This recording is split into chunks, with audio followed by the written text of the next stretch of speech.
this. I mean, the whole one-wheel scene is very new to me, but coming up with ideas and inventing things is something I've been doing for 20 years now.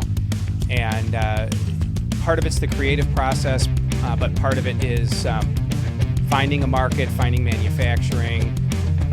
If you go through patenting or any other legal issues there, I mean, there's so much to it, and it seems like everybody has an idea. But how do you flesh that idea out? How do you find a market for it? Can you produce it? You know, everyone has an idea for an item that will retail for $10 until they realize it's going to cost $25 to make it. Yeah, and so. I don't have any ideas for any products. Oh, really?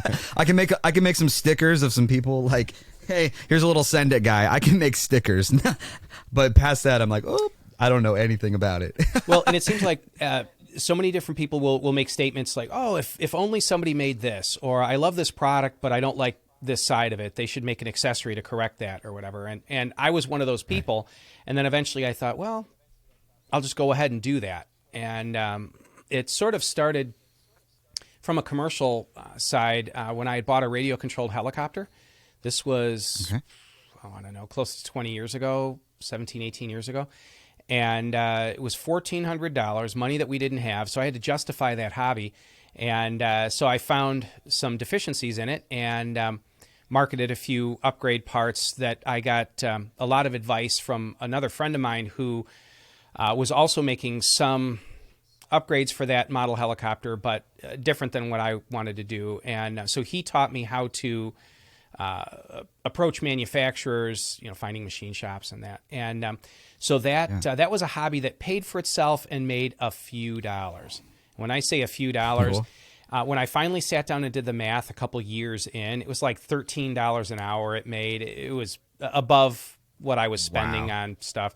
But at least it paid for the hobby. And my wife was still complaining about it, though. She said, you're taking up evening time that, you know, we could be with the family. And so after that, I told her, I said, you know, if I have any other ideas to market, I will ask you your take on it and actually ask her permission to do it. So I moved on from that to high-end electric drive systems for bicycles. And I'm an avid cyclist. And that became very profitable. And I asked my wife her permission on that. And she said, that's fine. And I got set up with a whole bunch of machine shops to make various parts for that. And it just kept snowballing. And I mean, I've done a bunch of different things. But inventing is one facet. Bringing something to market is entirely another side of it. Yeah. And I have done every side, from the idea side to the prototyping to the machining. I have a small machine shop in my garage, to the marketing and the packaging and shipping and everything. And I've learned what I'm good at and what I'm not, and what I need to pass on to other people.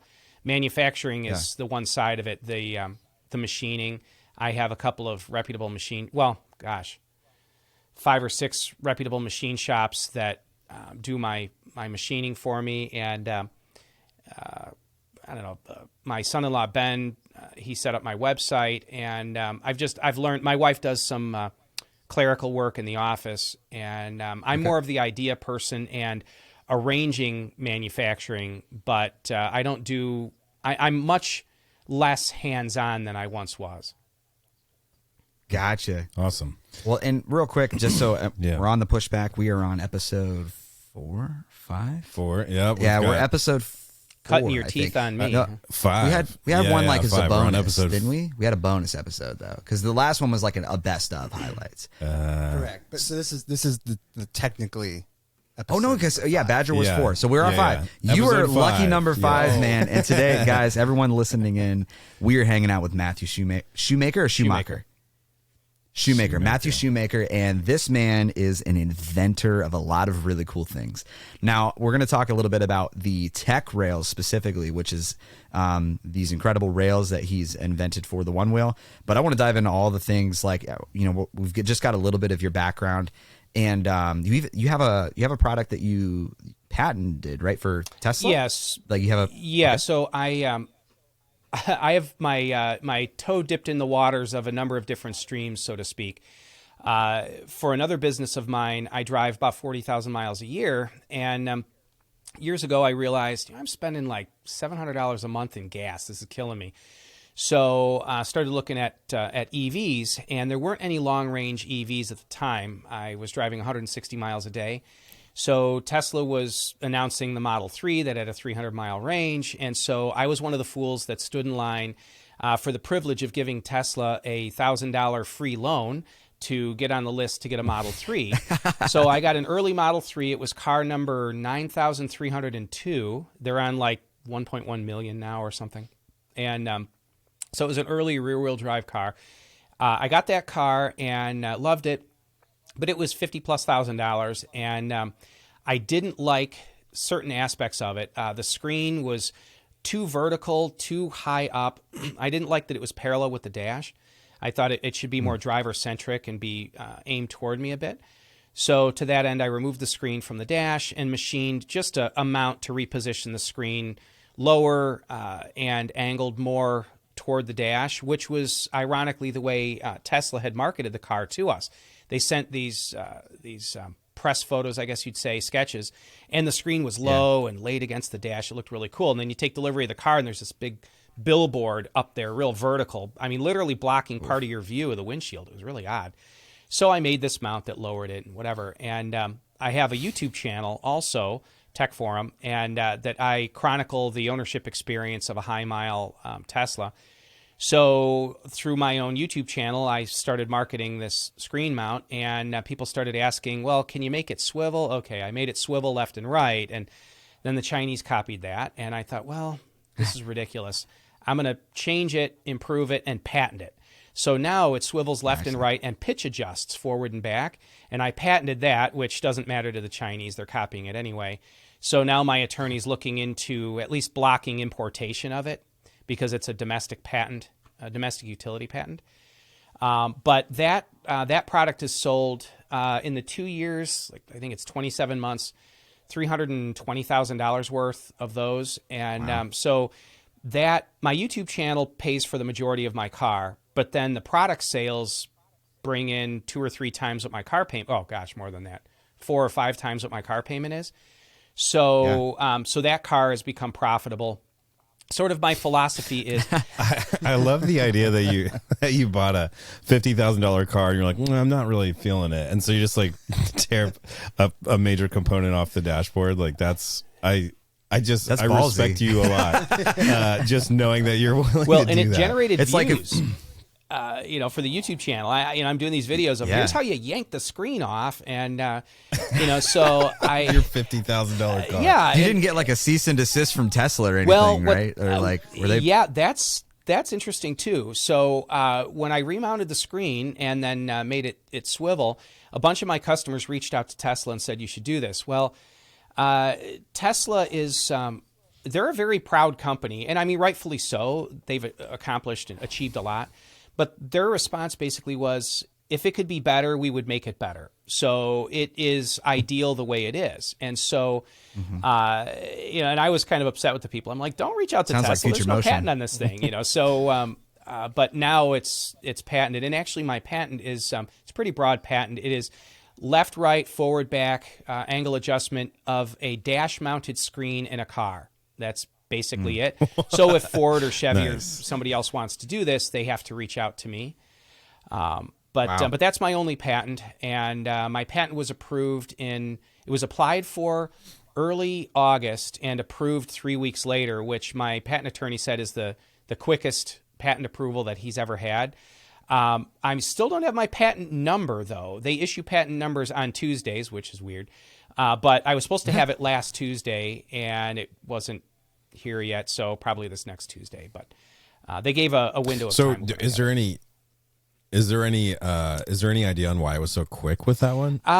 Good question. I think part of it was because there's not a lot out there. I mean, if you're going to patent something related to a car tire or something where there's 86,000 different variants, the patent research process for the patent office becomes enormous.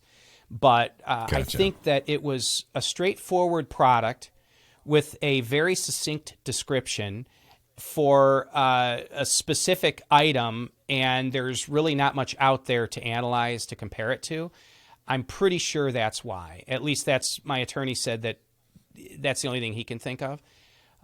But my philosophy pretty much has become, if there's something that I enjoy in my life that costs a lot of money, find a way to make it pay for itself, and better yet, make a profit. I have a couple of millionaire friends that when I asked them, I said, what's the secret to success and wealth?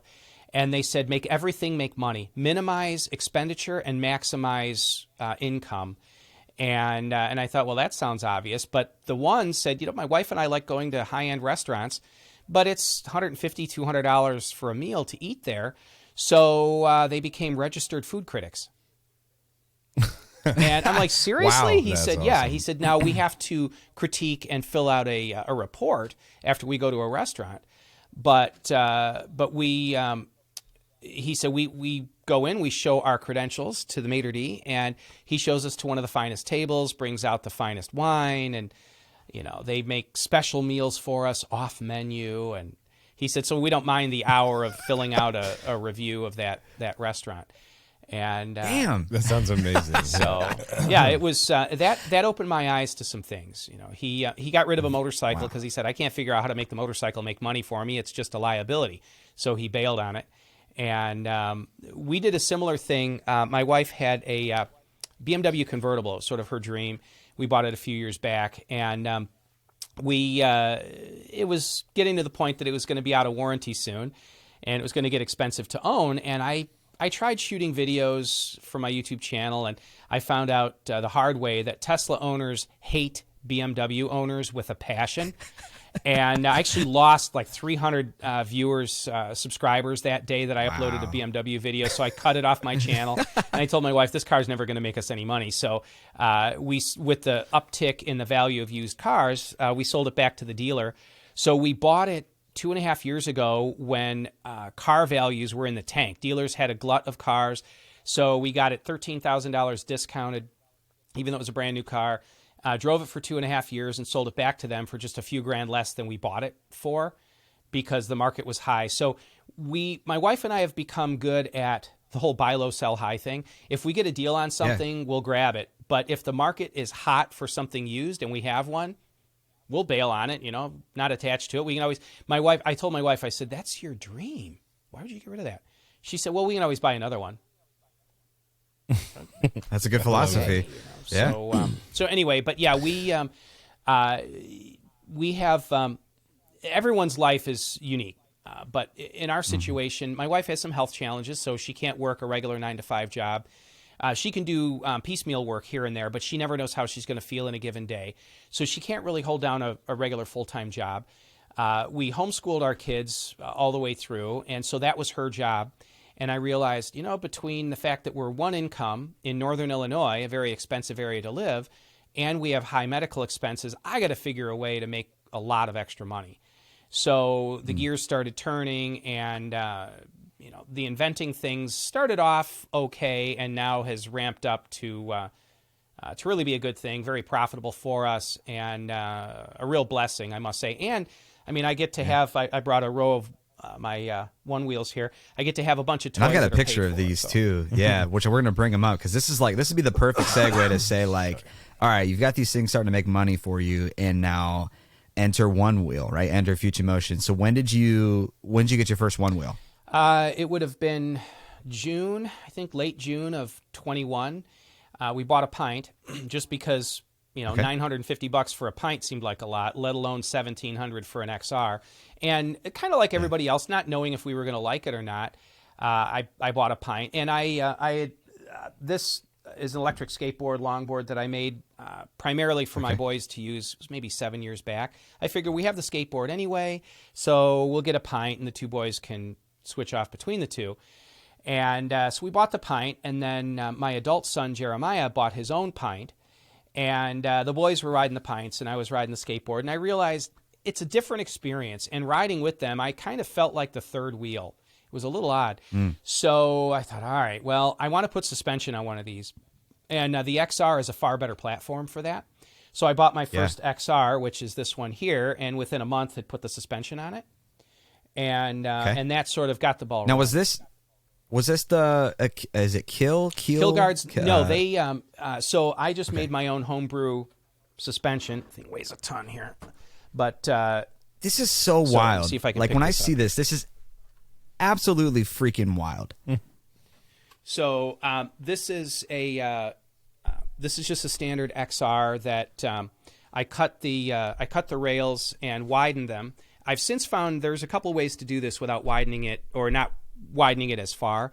But at the time I thought, I don't know if this is going to work well, and I just have these basic air shocks, these D&M mountain bike air shocks. Again, I'm a mountain biker, and so I thought I'm going to use what I've got and put as little money and as little effort into this as I can. So I didn't care that I made it wider. I figured people would complain about the width, but whatever. And I also didn't know if it would work well. It's got regular trailing arm suspension that swings on a pivot like a motorcycle. And I thought, I don't know if the torque effect on the swing arm is going to be a problem. So I didn't want to put a lot of time and money into it in case it didn't work well.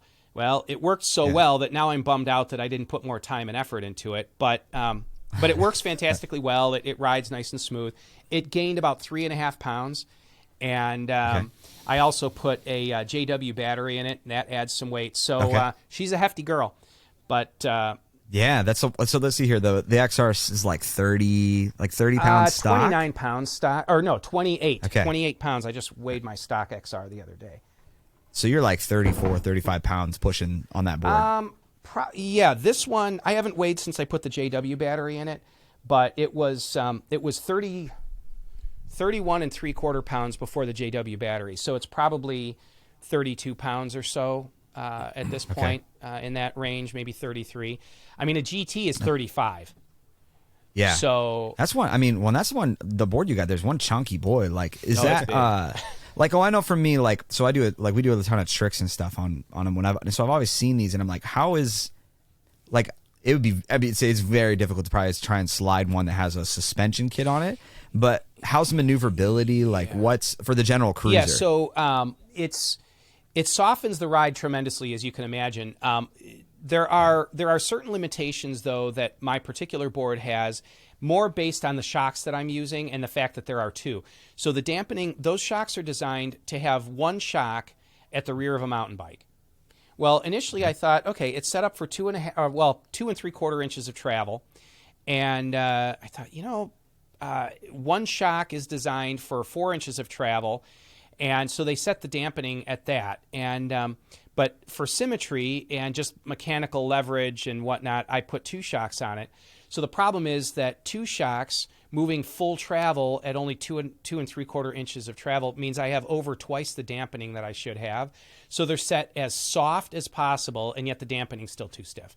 So so when riding it, it's if you hit a real sharp, quick bump, it's almost like the suspension doesn't do much. I mean, I put a GoPro next to it, and it is moving, but you can still feel it. But if you're going over a lot of rolling bumps or down drops that aren't such a sharp hit, but more of a push and a thump, that's when the suspension works really, really well. So, Gotcha. Off-road, obviously it works great, but general cruising, if you go down into an area where it would normally kind of down and back up real harsh, this thing dampens that out wonderfully. The sharp bumps that it struggles with because of the dampening still works great. It's just you can feel when you're riding it, you're like, okay, dampening's a little bit too stiff. So I need to research that. I don't know. There's a couple of potential options for it, but overall, it's a very smooth ride. How does it affect the maneuverability? The weight affects things a little bit, as does the suspension itself. So it's a trailing arm, pivots up front and swings at the rear like a motorcycle. So under acceleration, it wants to jack the board up slightly, and under braking, it wants to squat slightly, which I thought would be a problem, but it's actually kind of nice. When you're climbing a hill, you end up with about a 1/2 inch more ground clearance because the torque effect jacks the suspension up. And as you're going to slow down, it's really easy to tail drag because it will squat under braking. And when you try to carve, it'll change direction, and then the suspension will settle, and then it'll corner. So there's a little bit of a cornering delay. So it wouldn't make a good trick board. You wouldn't be wanting to flip it around or whatever. But an old Buick from the 90s rides real nice and smooth, but it's not a Porsche. That's the way this board is. Nice and smooth. It's not twitchy. If I'm going to go out for a ride for an hour straight, that's the board I'm going to take. But if I want to be doing practicing things, reverts and whatnot, I'll take one of the other boards that is lighter and more maneuverable. But the suspension board is still kind of my go-to. It's the caddy, man. It is. So when you came up with the idea originally, were you trying to solve a problem, or were you just thinking like, oh, it'd be cool if it was smoother? Oh, it'd just be cool if it was smoother. And the first time you ride a one wheel, I'm 50 years old.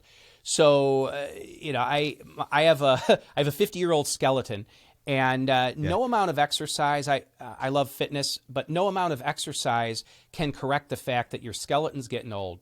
You can add horsepower and brakes to an old car, but the frame still is what it is. And unlike a car, I can't weld bracing to my skeleton. And so I go for rides, and I'm like, my knees are bugging me, and my arches in my feet. And I thought, well, maybe the suspension, maybe there's something to it. But I just wanted to do it. And the fact that there are, I think, 2 guys that have made their own suspension. Sonny on the Facebook forum that makes the Sonny wheels, the front puts rollerblade wheels in the nose of the one wheel. He they're kind of like what's the other one? Landsurf. They make the fangs. Yeah, the fangs. Yeah, and actually, I believe Sonny has a patent on that, but he's not going after the fangs Landsurf for it. He's like, they can do what they want. I just want to be left alone too. Anyway, he's a friend of mine. He's a good guy, but he had scratch built a couple of suspensions that were a little on the rough side, but kind of like me. He didn't know if it was going to work well. So he had scratch built a suspension. And then there's another guy that is, I don't know where he's located, but he's been big on making these hybrid boards that are kind of some leftover pint parts and leftover XR parts. And but he's a machinist making beautiful, like production ready, one-off stuff for his suspension one wheels. And I think he's built 2 now. But other than Sonny and this other individual, I think there's just me. There's 3 of us, I think, in the world that have put suspension on a one wheel. So I thought, how hard could it be? Well, there's a lot of restrictions in the one wheel platform that limits this. I've gotten to know the guys at Kilgard's that you had mentioned. They make a slider suspension, which is linear bearings on tracks and vertical shocks. It's nice because it is direct acting. There aren't any linkages there. It looks very symmetrical front to rear. The shocks stick up. They're early prototypes. The shocks were really high, and guys were like, this is a castration machine. So in production, they shortened it, and then now their latest version, the 5.0, is real short. And I've seen that. So, and I actually, they sent me a kit as a freebie to make a set of rails, a set of my Switchblade rails that will be compatible with their suspension. And primarily, we're doing that because I'd love to market suspension. This board, everybody's asking me to make a set, but Future Motion is big on protecting even products they're never going to market, I think, primarily just to cripple the market. So they have 6 or 7 different suspension patents, and getting around those patents is not an easy task. But most of their patents are related to linkage type for the suspension or pivot type. So there are ways around it, but I don't want to put a bunch of engineering time and whatnot into it just to get the cease and desist letter from them, which I've been told they do, even if you're not affecting a patent. They'll just send it out. Well, it's just like JW right now. Yeah, JW is fighting a serious lawsuit from them right now. So it's not to say, that they don't have a good track record to say, we're just going to leave you alone, even though we hold these things. Yeah, and I figure, hey, if Kilgard's already makes a suspension, why don't we partner with them? And so they sent me a kit to work with, and really all I need to do to change my rails is that the center of my rails is taller. Here's the very first, this is a prototype rail, but the first rail that we made. And these are the tech rails, right? Yeah, this is the Trust version of our tech rails. And you can see it's taller in the middle, and that's to give 4 different axle heights. The kill guard suspension relies on the stock. I have a stock rail here. The stock rail center profile and hole location. So we're going to make a set of switchblade rails, which are angle adjustable ends with a single mount position so that you can use the kill guard suspension on it. What's the weight for the tech rail specifically? What's the weight difference between stock rails? Oh yeah, good question. So obviously it adds some weight, and now the backside they are extremely hollowed out. These are prototypes. Moving forward, the rails will also be pocketed in the center here to reduce the weight even further. We have tapered these walls. They're thicker at the center, and they taper down narrower. Not just this profile, but the wall thickness here, and just torque loading and where to put the material, where best to put it. But you can see they are hollowed out. These trussed rails are about a pound heavier for the set versus the stock rails here. And are they aluminum or steel? They're 6061 aluminum. So they're about a half a pound heavier per rail, so about a pound more on the board. But that's these rails with the trusses. We also make what I just call smooth rails that are these same rails with the height adjustability, but they're smooth on the sides. These are actually wider, they're thicker in order to add these trusses. These trusses aren't just machined into the side. The rails are thicker, and then we relieve them to leave the trussed look there and add strength. Yeah, they're badass looking. The smooth rails are the stock width, and so the smooth rails are only a little bit heavier than stock. We still have to. I haven't weighed the finished rails, which you'd think I would, but I'm guessing probably, I don't know, a half a pound heavier than stock for the pair, something like that. It's not much though. I checked out your those images you had on Facebook of like the different colors that you have and stuff. So I was curious, how close to? I mean, are you in full production? Are you selling these somewhere, or is this still? Yeah. Okay. So we the smooth rails. I currently have them in stock. About 3/4 of that batch has already sold, and I've only had them for 5-6 days, something. Well, no. Yeah, I was going to say the post I saw you had only a. But I started shipping them about 4 or 5 days ago, and I'm down to just a handful of them. The trussed rails, we made, I think it was 54 sets of those. Those are sold out. Those sold out within like a week. We've been making rails in batches, mainly because it's expensive. Sending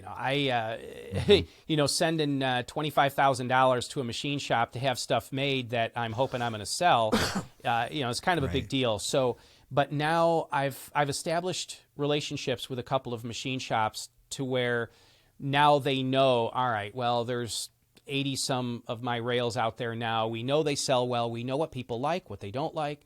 So I could reach out to the machine shop and tell them I need 100 sets of rails.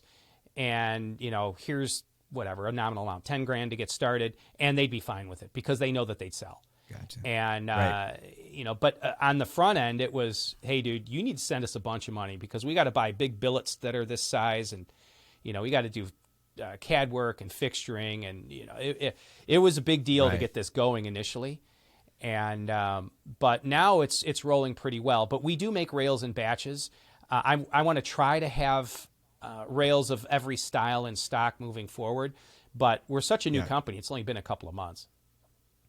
Yeah, that's insane. What's the turnaround time? Sorry, I didn't mean to interrupt. That's okay. What's the turnaround time from, like, say, when you give my the reason I asked, my father-in-law is a machinist, so I've when I was younger, I worked for him a little bit, and so I've kind of seen like the way the production works around the shop. One piece goes to the mill, and one piece goes, like just moving it through. So what's the turnaround time? Like, say you were like, hey, I need 50 sets, Yeah, good question. So the turnaround, every set that we've made up to this point we've been starting from scratch.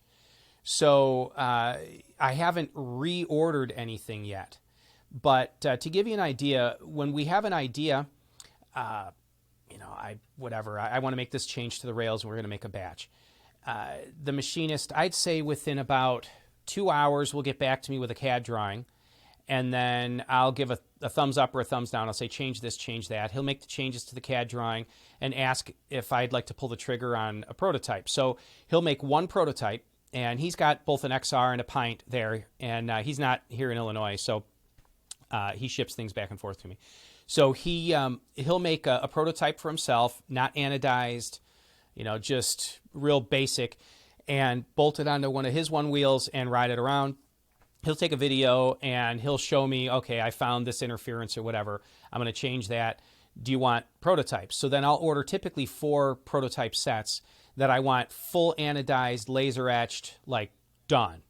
And, production ready, pre-production prototypes basically. And he ships those to me. And then they go through a validation process. Then I order production. And when I order production, I would say it's less than a month to have them in hand. But from start to finish, it would be about 6 weeks from idea through prototyping, validation, production, inventory, and shipping to customers, which is super, super fast. I've been told by a number of people in the industry that the typical is like a year or 18 months or something. And I'm thinking, but this is a fast-moving industry. You can't. I mean, the market for that product will have passed you by the time you market it. Yeah. So, did your machinist already have one wheels, or did you get him into it? He had a pint, and the machinist that makes the rails, my machinist that makes my hubs, my axle carriers, which are these here, different machinist, and he doesn't currently own a one wheel. Actually, this guy, well, I'll get to him in a minute. There's so many stories related to all this stuff. I could talk forever. Yeah. But the machinist that makes the rails, he had a pint and was looking for an excuse to buy an XR. And I think kind of similar to myself, getting his wife to agree to things, and, kind of a different, that's a bit of a challenge. And so he started making XR rails, and he'd ship them to me, and I'd test them and then tell him, make a change, ship me another set of rails. He's like, this is nuts. I'm just going to buy an XR.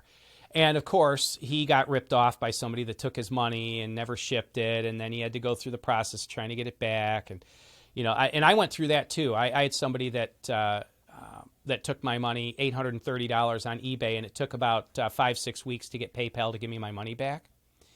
And, sent them a fraudulent tracking number to prove he shipped it. The one-wheel industry is very bad. So he got a bad taste in his mouth about buying one wheel. So he finally bought a new XR, so he didn't have to worry about getting scammed.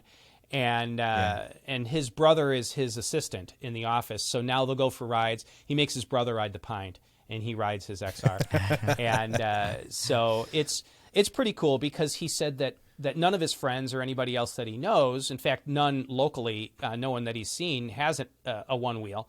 He's sort of unique in his area. And so anyway, it's so that's kind of cool that he was into it.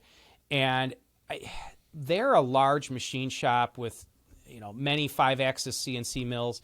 And I think it is his love of the one wheel that gives me sort of priority. When I spend with him, I probably spend $20,000, $25,000 or something at a time with him, which is a lot for me.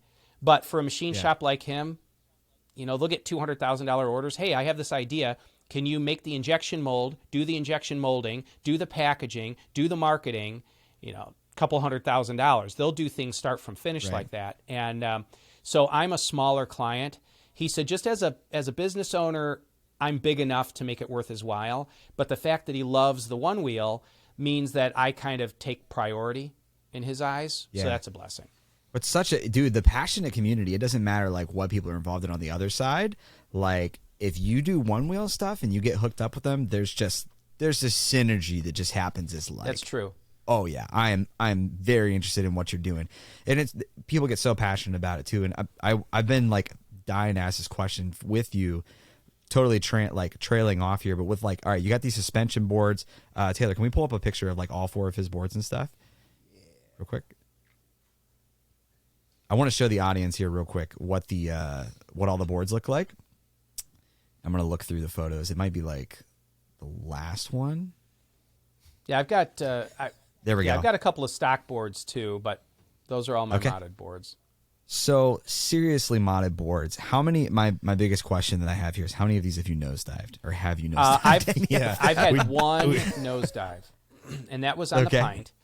All right. Before I had an XR, and in fact, my son and I were riding. my son Jeremiah, who's out of the shot here, he and I were riding together, and I was probably going 15, and I leaned forward and I shoved the nose down hard because we had just been talking about the coolest part of one wheeling, especially with the pint. They're kind of punchy, the smaller diameter tire. Accelerating hard is pretty cool, you know? And so I'm going about 15, and I shoved the nose down, and it just, oh man, I went down hard, no helmet. And I have a lot of experience falling. So I turned really hard. I ride right foot forward. So I rotated really hard. I went down on my back and smacked the back of my head on the pavement. And it's the only time in my life I saw stars. I hit and I instantly said, "Oh, I saw stars. I saw stars." You know, my son's like, "Dad, stay there." Well, I'm in the middle of the road. There's like people mowing their grass, watching. You know, I'm like, no, I'm fine. So I got up and rode home. And my head was bleeding just a little bit, but yeah, that was harsh. And they show that graph, that confidence, and then learning to respect the board. That graph. Yep. I laugh at that when I see it because it's funny, but it is 100% true. Because I became real tentative. Oh my gosh, be real careful, respect the board. And I also started noticing the pulsing, climbing hills, and it would surge. Okay, and I've learned to read that surge. But I've watched my son run out a couple of nosedives, and I'm like, there's no way I'd be able to run out a nosedive. Would never happen. I mean, I could probably be conscious enough not to put my hands down and break my arms and, tuck and roll. But to run it out, I don't think it's ever going to happen for me. So, but that's the only time. I've probably ridden about 1,000 miles, and I've had that one nosedive, and that's it. Gotcha. Lucky you, man. That's Seriously, really incredible. I think every nosedive I've ever had has been such a surprise. Yeah. Like there have been a few when you take off from a dead stop and you're trying to cross the street or something, and I've run some of those out, or like kind of, did like a little nose drag and then made it. But all the bad ones was just me goofing around or not paying attention and going too fast or whatever, and just. I found myself. My lifetime top speed is 16.8 on the app. So, I'm not both a speed guy. XR and Pint, or yeah, what? Yeah, that's on my XR. On the Pint, it's like 14 or something. I'm not a speed demon. Gotcha. Okay. My longboard, I've gone get yourself 25. Badger Sense. What's that? Yeah, just get yourself sense. Badger Sense from Robert Allen. We just had him on the show, and so it's a gauge that actually will tell you, like, beyond the pushback when, like, your board's going to give out. Yeah, which is really cool idea. I just learned about that a couple of days ago, so. Okay. Yeah, dude, Robert's stuff is incredible. Then you could be a speed demon, you could visually see when your board's be staring down. I don't like something. Yeah. well, he's got a heads up display. Yeah. Which is really cool. That's probably one of the best ideas I've ever seen in the one wheel community. And it's I just the other day saw it for the first. I am so pumped about begging him to give me a discount. Oh, he'd do it. I'm sure. I need that thing. We actually have a pushback discount. I'll hit him up and let him know. Dude, we won something. And with that's him, the thing too. Every aftermarket manufacturer that I've talked to is big on helping other people out that are sort of in the industry. I've gotten to know a lot of people. Probably the one I'm connected with best would be Brad from onewheelparts.com.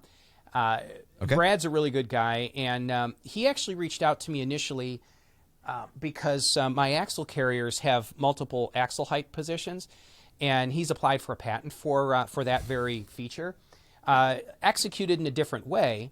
But he reached out to me, and he's like, "Dude, I applied for a patent for this thing," and I said, "I had no idea." So I said, "You know what? I just won't make them then. That's fine." But we got to know each other, and he's like, that's fine, and his patent hasn't gone through yet. And, when the patent goes through, we can talk further. But I've helped him out and, volunteered. I'll pay you a royalty. What do you want me to? He's like, you would do that? Yeah, right. I said, well, yeah. So he's like, you're a really nice guy. So Brad and I just connected super well. All of my boards, he's made the grip tape for. And I ordered a set of grip tape for my, his foam padded grip tape for my suspension board, just because that's my comfort long range board.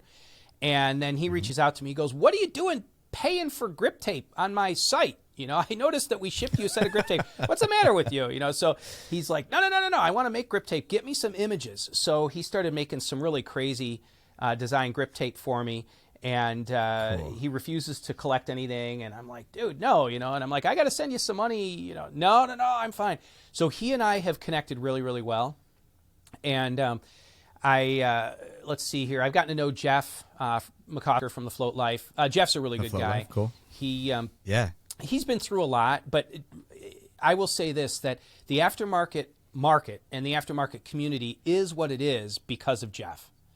I mean, he's the one that went through all the garbage with Future Motion, and if you guys know the story behind his balance board, and if you don't, I don't know the story. Oh wait, yeah. With the growler rails that they've the WTF rails. So when he started making aftermarket parts, Future Motion reached out to him and wanted him to stop, and so he markets this balance board. It's one wheel without the wheel, and you balance on a cushion, and it's got like the little rubber thing. Yeah, in the middle, the rubber thing in the middle. They used to sell it as a full board. board. And so he marketed that, and that brilliant stroke, because what that did is now he makes accessories for his balance board that happen to have the same hole locations. Jeff is an extremely brilliant businessman, and he and I have had exchanges back and forth, and mostly positive. A couple times he reached out to me, and never mind. We had a camera drop out here.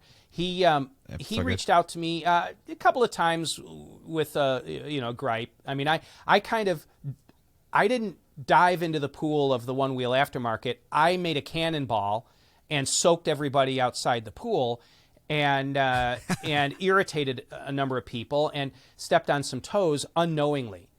I just, hey, there's a market for some stuff. I'm going to start making parts, and not knowing who was who and what was what in the industry. And I reached out to Jeff. I actually agreed not to market a couple of things because it was sort of stepping on his toes. And I'm like, wow, I apologize. I had no idea about that. And so I pulled posts down that I was asking people their advice on marketing things and that.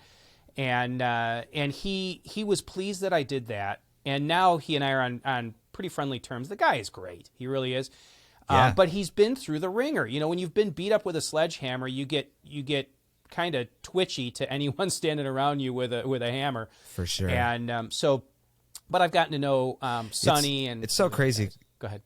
Because like the community is so the actual community is so supportive, but then when you start to dig deeper into like this whole patent company, like who's making what industry, it seems that Papa FM seems to step on some toes a little more than and here's the thing too, a little more than I used think to. It's best that all of us that are in the aftermarket do our best to be there for each other and be cooperative with each other if at all possible.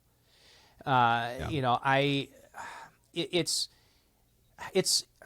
a big enough industry that the Float Life and OneWheelParts.com and Craft and Ride can do this full time with multiple employees, even though they're only appealing to a small percentage. I mean, there's several 100,000 of these things out there. So I've sold 80 something rail sets. I mean, it's a fraction of a percent of the potential market that's out there. But the fact of the matter is, though, that the aftermarket, the one-wheel aftermarket, is pretty small. The aftermarket community, the number of manufacturers. So a lot of us have gotten to know each dedicated. other. What's that? Yeah, small but dedicated, because like the people who are buying shit for their one wheels, like they're buying a lot of stuff.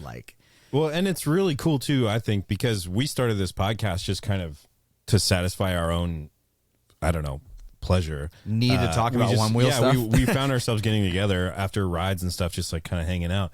And then kind of just thinking like, dude, we should talk to people. I bet people would talk to us.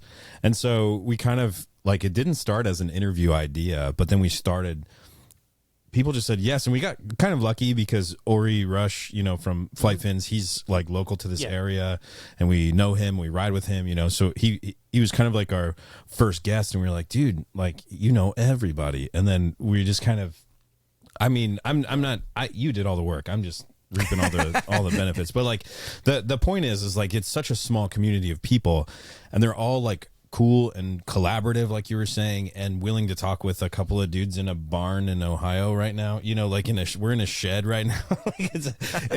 It's been so awesome just like to see so we're getting to see, not only do we get to know the community of people who are interacting with our show and with our YouTube channel and our Discords and stuff like that, but like we're getting to know people like you who are kind of introducing us to the greater ideas and community or not greater, but the I guess more exclusive community of aftermarket parts makers and inventors and things, and your little subculture of one wheel enthusiasts has been such a pleasure to get to know and to sort of interview and hang out with. Like, it's so cool. And I just started one wheeling last summer, so I'm sort of just, I'm like the new guy who like grabbed a board. Take it all in. Yeah, it's just like I'm living my best one wheel life right now because I'm learning everything I can. And but dude, just hearing these stories about like these I don't know, like what's the word? What's the gentle word I want to use for bullying from Peter FM? It just seems like I get it. You know, I get it intellectually from like a company, protect your product, all that stuff.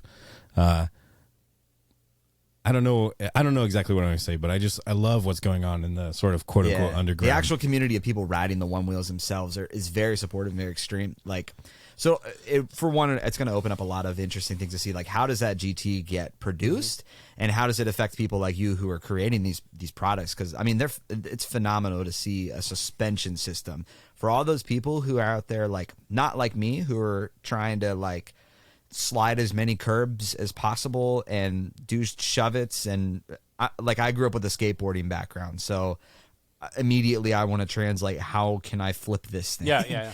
But for those other people out there who, again, they want to just cruise and ride, like, you've got a suspension system created here, and you've got these rails which we're going to get into, the Switchblade rails, which are astounding. I'm going to pull up a picture here in a minute of them, but you've got all these different products that are inventions of this aftermarket thing. And so it's really cool to see how you implement them. And we'll see, like, do you have plans so far? Like, are you going to be making some rails and stuff for the GT yeah, too? I mean, I ordered a GT. Last I heard, like everybody, my order has been delayed. But I think last I checked, it was March 4th. It's probably July 18th by this point. But yeah, I've got a GT coming, and we will be making rails for it. The big question becomes, what has Future Motion done to protect the GT? I know that the pint is more locked down, I guess you'd say, from an electronic communication standpoint between the BMS and the battery and all that. And they made the rails sort of contoured outer profile, and the pint looks more finished, if you can call it that, whereas the XR looks more raw. Kind of like the pint is something that you'd buy you'd see on the shelf at Walmart, whereas the XR looks like something that Kawasaki would make to win a Supercross championship. More raw, more mechanical and basic, and that kind of thing. It's absolutely what I love about it visually. Me too. Like, it's so cool. And I like the thin, foot pad to skid plate profile of the XR. It's wide and just very low. The GT is this big, chunky, thick thing, and whatever. But we'll see. I mean, the GT is probably going to be phenomenal. Unfortunately, I think Future Motion is getting a lot of negativity from the community, partly because of delaying production, but production gets delayed. I mean, I'm a Tesla person. Let me tell you, production gets delayed. I have a Roadster on order. Right. It was supposed to be here like a year and a half ago, and now it's not going to be for another year and a half from now. And it's like, seriously. Well, and it's like, it's been known in their track record, they're always late. So like if you do a little research back into it, there's going to be new buyers who are just immediately upset about like the way that they do things. And I purely think, like, as a branding and marketing guy who's ran a lot of campaigns like this before, it comes down to some of the way that they market it. It's that gray area of like deceiving and not deceiving, to like the way they market it, the way they put it out is like it's something basically ready to go. Like it's there, it's done. Like they put $100,000 into a couple of prototypes that look really, really good and really, really done. And they have they might just have the basic XR software uploaded just to make sure they can ride it. And I mean, who knows? I've never marketed anything that complex before, but I do understand at least a certain amount of what it takes to market that. And I mean, this is a couple year proposition, developing that and arranging production. This is not we're going to upgrade it and we'll start a page to order it, and in 3 months we'll have them in production. No. They've been working on this thing for a couple of years. And, it's one thing like I come out with a set of rails or whatever, and it's on the market in 4 weeks or whatever. Okay, that's great. But that's, one aspect of this. Yeah. And, they could do the same thing with just the rails. But with everything else, you also have this sort of just-in-time thing that has to be there. What I mean by that is, okay, they have to have new tires molded. That's going to take longer than just, say, making rails. Rails is, let's sketch the thing and let's make some prototypes. They have the injection molded housings for the battery and the controller. They have the setup of the battery itself. Making the boards, oh my gosh, a controller board? Holy cow. I mean, the time to do that.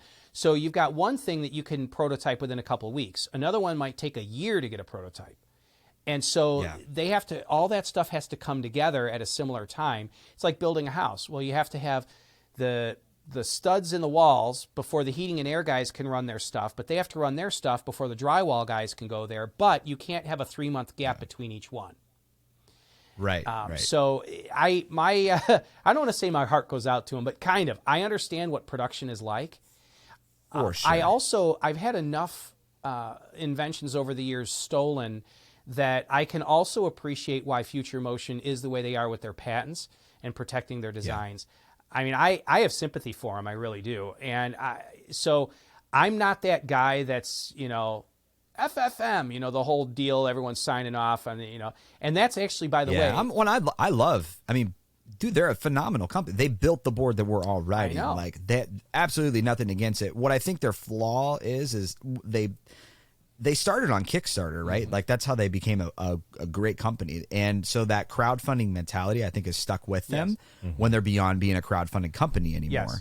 Yes. So when they roll out these products, they're kind of putting that same mentality in. And as well as the phenomenal product that they've made, I think they're a phenomenal marketing company. And I think sometimes they're so good at marketing, they overpromise the product that's getting to the end supplier. Yeah. I agree with that for sure. I think that their marketing hits me in the feels every time. And like Future Motion, Clevin Motion changed my life forever. And I never want to live in a world that doesn't have one wheels in it. I guess I should tell him thank you. My wife has kind of been watching these. She's like, dude, you're super harsh on Kyle and his company. His name's Kyle. And Kyle's the founder. I don't know. Yeah. And I was like, dude, you're right. I kind of am.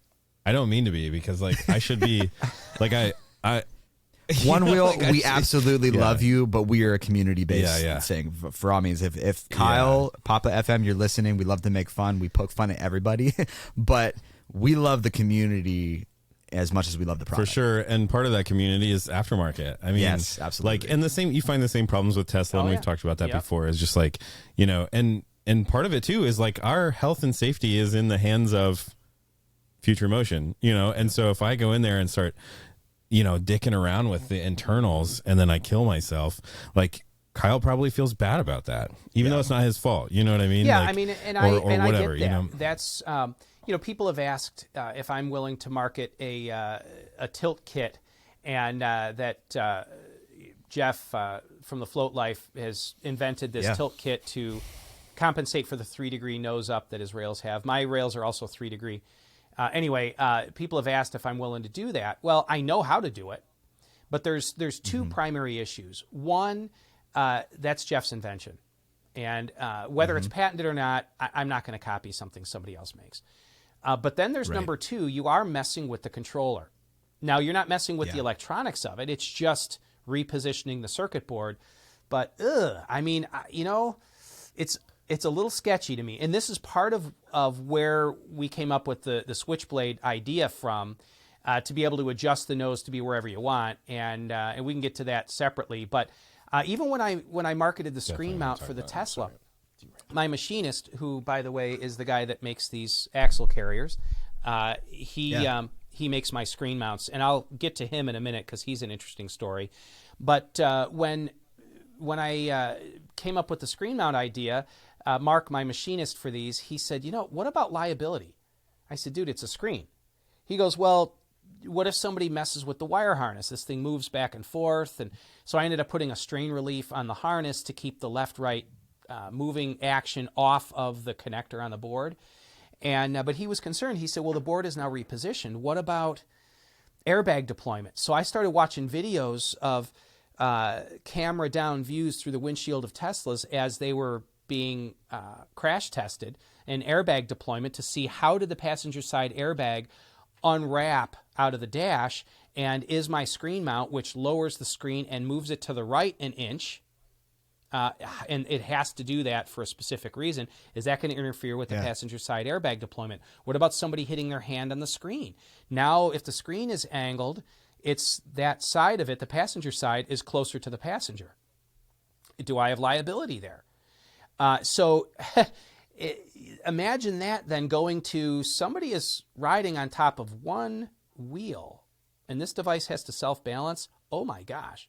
My son Jeremiah, his Pint, the last time he and I went for a ride before the weather got cold here in northern Illinois, it shut off on him. Probably, I have a feeling I know why. I've since been researching this, but it scooted out from underneath him, and he ended up on his backside on the pavement. Just these things are not. Oh, my skateboard, my longboard, though you can't nosedive. I was going 25 miles an hour on that thing, and the nose wheels went into a little bit of a dip in the road, a sort of a chunk that was missing out of the pavement. The board stopped, and I went down on my elbows on the pavement at 25 miles an hour. Oh, it made a bloody mess. It made a bloody mess. It was my entire forearms and elbows. So there's quite the liability concern there. And so I want to kind of stay with the mechanical side of things. And we've considered making a controller box that would angle adjust the entire box itself within the frame, a billet machined aluminum box. And part of that's because the plastic battery box and the plastic controller box are actually structural members of the Onewheel. They add a sort of a stiffening there to keep one of the rails from twisting in relation to the other. And it would be better if they were machined aluminum. So we considered that, but now the customer has to move their controller board over. Then I thought, well, can we make rails that are angle adjustable, or that the nose angle for the foot pad is at one angle, but the controller is mounted level within the rail. And the rail would have to be thicker, and none of the accessories and bank bumpers and stuff wouldn't fit, and all these. So I'm like, I don't know. And then that's what sparked what about adjustable rails? That way, if somebody doesn't want to use the custom shaping because they want to ride switch or whatever and don't want it to be affected going backward. These are the coolest looking. Can we pull up a picture of these?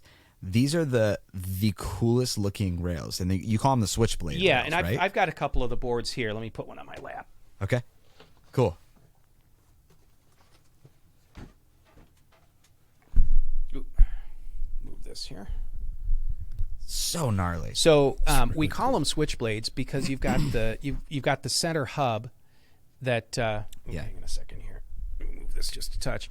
You've got the center section of the rail, and then you've got the ends that just kind of look like blades.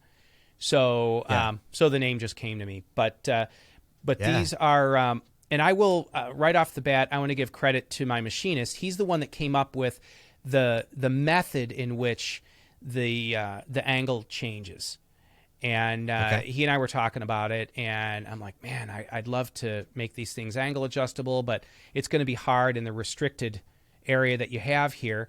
And so within like 5 minutes, he sends me this CAD drawing. He had already drawn it, and he's like, oh, dude, you and I think exactly the same. It was hilarious. And so, but the rails were really unsightly. I'm like, oh gosh, dude, that looks terrible. Nobody's going to buy that. He goes, no, people. No, they won't. Trust me. Yeah. And so, so we kind of shelved the idea. Plus I said, I don't know if that type of angle joint or whatever, coupling was going to be strong enough. So we kind of shelved it. And then the whole issue of, do you need a tilt kit for the controller or not? And all that kind of brought back up again. Well, let's make a set of rails that if people don't, if they want the nose to be level, they can adjust it down level, and then you can still have multiple positions of the tail. And so then he called back up his sketch, and he's like, "You said these were ugly." Yeah, they are ugly. Let's dress these up, and let's take your method of angle changing and apply it to my rail design, and I want to spruce things up. And so he was a portion, at least, of this rail design, and Okay. So he also came up with the red and gold, and he's not an Iron Man fan, but I am, and I'm like, dude, that's so Iron Man. And so he's like, oh, we Tony can't Stark's market the it. You can't put any best Iron Man Avenger. stuff on there, but I've got it titled that in the app because it looks that way. But and then Yes. Brad from One Wheel Parts reached out to me. He's like, dude, you got to let me make grip tape for that board. So I showed pictures of this board with the stock foot pads and grip tape, and oh my gosh, have I gotten grief. I'm like, guys, it's coming. But they're like, look at that board with stock grip tape on it. So anyway, but the angle settings that these rails have, the front rail they're not adjustable in that they're not variable. They're at fixed positions. And that was done because we couldn't find a way to make them truly variable and still strong and somewhat petite in this area. Also, getting the left and right rail adjusted exactly identical was going to be nearly impossible. So we figured indexing it was the best way. And so the front foot pad can be set at 0 degrees or 3 degrees. The rear can be set at 0, 3, or 9 degrees. The reason we chose 9 is that that was just popular request. And I think that might be the degree that the tail rails are at. Yeah, I was gonna say tail rails are very similar to like a 9 degree. Yeah, angle. 7, 8, 9 degrees, something like that. And so, but we experimented with it, and it's interesting. If you angle the tail at 9 degrees and the nose at 3, you now have a combined 12 degree. And there's something about that 12 degree angle, and you can, when you ride the board, this one is set at 3 and 3. But if you set it at 3 and 9 for a 12 degree angle, it kind of opens up a new world. It's really strange. It's kind of hard to explain, but guys that use foot pads that are heavily contoured and kicked up talk about it. They talk about 3 degree like WTF rails or my rails, and then they add foot pads that increase a little bit more. You really get locked into the board. It's weird, though, in some ways, but beneficial in others. And so I thought, you know what? I want to make this so you can adjust it. Guys also complain that it's expensive to buy an XR. And then if you want 2 or 3 different boards, well, now you've got different rails. And so you've got $2,500 per board. You got 3 boards. Geez, I could buy a car. So these rails are expensive. They're $750, but you can now have one board and inside of 5 minutes, change the configuration, axle height to whatever you want, front and rear foot pad angle, however you want, maybe change the air pressure in the tire, and go from an off-road board. It's fairly simple. It's very simple to change the degree. Like if you were out on a trail ride, let's say for instance, and you're like, I want to change this up. Like you could have a few Allen wrenches on hand and get one Allen wrench. job done, ready to go. Yeah, one Allen wrench. Cool. And it's the same Allen wrench size for the axle bolts. Okay. So one Allen wrench, and if you wanted to change everything in the board, it's less than 10 minutes to change nose angle, tail angle, and axle height. All of those things combined, it's like 9 minutes to do. Awesome. And so these are the same.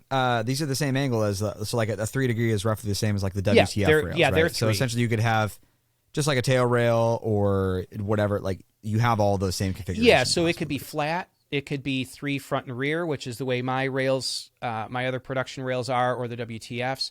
Or you could have 0 and 9, which would be at least similar to what the tail rails are. Or you could even do 3 and 9, which nobody else does. And here's another thing too. Let me back up. When we started researching the rails, a number of people reached out to me and said, WTF rails are 4 degrees nose and tail. Now, we chose 3 degrees. I actually started designing my rails before I knew the existence of WTF rails. I just looked at them and thought, well, I stood there and we measured the angle of my legs and where my ankles were and my feet, and that happens to be 3 degrees each foot to cancel out, to neutralize my ankle angle. And the fact that the app allows for 3 degrees of adjustment, we went with 3 degrees. And everyone else was telling me WTF rails. Once I learned about WTF rails, our rails were already in production, our first trussed rails. And everyone was reaching out to me going, WTF rails are 4 degrees. I'm like, okay, good. Nobody can accuse me of copying them because mine are 3. Right. Well, we chose 3 degrees because of the 3-degree adjustment in the app, and that is just human physiology. 3 degrees is natural.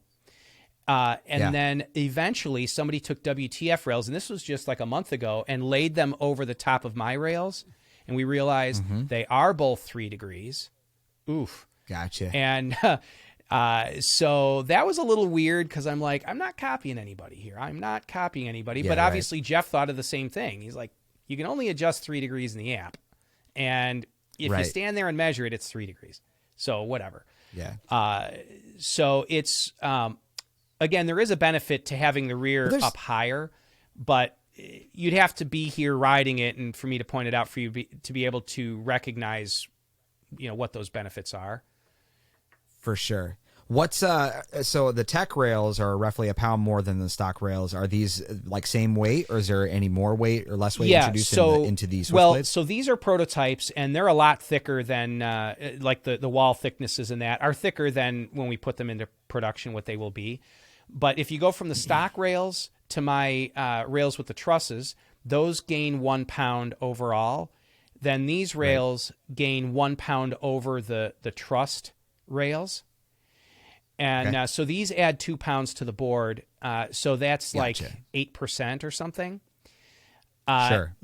So for somebody like heavily trying tricks or something like that, who's really trying to set up a light board, it may not be the best option for them. It's not the right board, or they're not the right rails for them for a couple of reasons. One would be the weight. Number 2 would be the girth. They are a little bit wider than the stock rails, and even wider than my trussed rails. Now this board looks really wide because this happens to have a pint tire on it. So this tire is really narrow, and it sort of exaggerates the look of the width of the board. But these rails gain about, I think it's 5/8, or it might even be as much. Let me see. Oh, no, 3/8. I'm sorry. Each rail is 3/8 of an inch wider than stock at its widest point with the screw heads and everything. So that means the overall board is 3/4 of an inch wider than stock, and it does add some weight. Plus, trick riders typically don't like a tipped up nose and tail. They prefer straight rails, which you can set these for, but kind of why do that? If you're only ever going to have them straight, just use straight rails. If you want the axle height adjustability, then just get my axle carriers, and they have 3 different positions and you're good. In fact, for trick riders, the freestyle guys, when they reach out to me and ask, because they usually ask for sponsorships, I get, I don't know, 3 or 4 requests for sponsorships probably a week or so. That maybe, sure, I don't know, 2 or 3, something like that. And you want to sponsor the Pushback? We'll test out that. Yeah, there you go. And I do give discounts to a few guys, and that's part of that. Is it's like community courtesy, I guess you'd say. Sure. And but what I typically tell a freestyle guy that reaches out to me is I'll tell him just use straight rails. The stock rails can bend, and so there are some aftermarket straight rails out there. And then I tell them you definitely do want the axle carriers, not just because of the height adjustability, but they wrap around and clamp to the axle. So loose inner axle bolt problems, these loosen up all the time. That's a thing of the past. In fact, let's see here. I've got 2 freestyle riders that said that they were tightening their axle bolts every couple days, which you have to take the whole board apart to do. But that they've had these for a couple of months now and have never had to retighten their inner bolts because the axle carrier wraps around the axle. So you not only don't have loosening up bolt holes or inner axle bolts, but these are a lot more rigid. because when you're just screwing an axle through the sides like that, you end up with a cantilevering kind of tilting effect at the axle carrier. But these don't have that because they clamp around, and they clamp right next to the bearing, so they're a lot stronger. And these, little bit of a funny story with these axle carriers. So these are made by the same machinist that makes my Tesla screen mounts. He's a childhood friend of mine. He's actually the pastor of a church down in Southern Illinois. And, you know, pastors don't have high salaries, you know, so he is with machining kind of the way I am with inventing. He loves machining, and he has a couple of these big commercial enclosed CNC machines in his garage, and trying to find a way to justify his hobby, make it pay for itself. So he is now a captive shop for me. In his off time, he works 40 hours a week, pastoring the church. He and I are both conservative, Bible-believing Christians. We grew up kind of early in the era of homeschooling. Anyway, we've known each other since we were teenagers, and but as a pastor, he doesn't make much, and so I reached out to him, and I had to actually give him a little bit of money to kind of get him going. He's like, man, I can't afford to be tooling up for stuff. You know, let me know you're really going to do this. So he and I talk almost every day on the phone, and but he's a really good guy. And these axle carriers and the Tesla screen mounts have really been a blessing to he and his family. And I've had a couple of other machine shops reach out to me and ask, hey, like my rail manufacturer, he said, hey, we can make these axle carriers, anodize them the same colors as the rails. I'm like, no, this is a good friend of mine. He really needs the work. I'm not going to take it away from him. So that's his story. Every experience makes you, it adds to who you are, really. And I think it's everything. There's a YouTuber that I watch, the Stradman. He's an automotive YouTuber, probably the most popular exotic car automotive YouTuber. And he likes to start a lot of his videos by saying, every decision I've ever made in my entire life has led me to exactly where I am right now. And I thought, man, that's deep. It's really obvious, and it's true of every human being, but it's also really deep. Right. So, you know, one-wheeling, I've only been in one-wheeling since last summer, same as you had mentioned earlier. And in fact, previous to that, I thought one-wheels, like, they look kind of dumb. You know, wasn't even willing to try it. And I have a niece down in Arizona, Shay. I don't know if she's going to be watching this or not. I'll send her a link. But she had a pint. And I was down in Arizona visiting my aging parents. And I'm in Northern Illinois, by the way.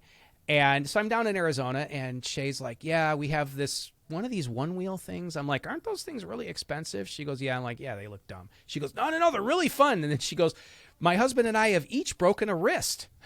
You know, she's like proud of it. We both, you know, nose dove and broke a wrist. The same exact wrist, the same way. And I'm like, yeah, whatever. Well, then I got to thinking. So we got home from Arizona, and I thought, I've got this longboard.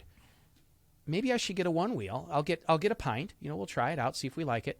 So so I got the pint, and mainly for my boys. But I'm like, I'll try this thing, you know. And I'm like, oh, my gosh, you know, this is impossible.